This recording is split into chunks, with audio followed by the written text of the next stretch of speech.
પહેલગામ આતંકવાદી હુમલા પછી ભારતે આતંકવાદ સામેની તેની નીતિ વધુ આક્રમક બનાવી અને 6-7 મેની રાત્રે ઓપરેશન સિંદૂર શરૂ કર્યું છે. આ ઓપરેશન હેઠળ ભારતની ત્રણેય સેનાઓએ સંયુક્ત ઓપરેશન હેઠળ પાકિસ્તાન અને પાકિસ્તાન અધિકૃત કાશ્મીરમાં સ્થિત કુલ 9 આતંકવાદી ઠેકાણાઓ પર હવાઈ હુમલા કર્યા છે.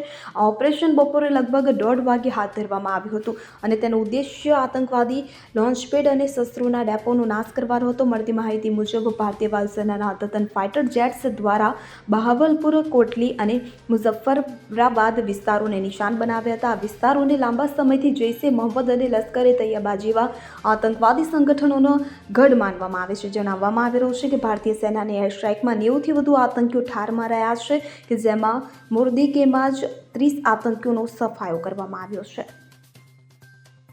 Bureau report CN24 news. હવે જુઓ દેશ દુનિયાની તમામ ખબરો તમારી આંગળીના ટેરવે. ઉઠાવો મોબાઈલ અને Google Play Store પરથી ડાઉનલોડ કરો અમારી CN24 ન્યૂઝ મોબાઈલ એપ.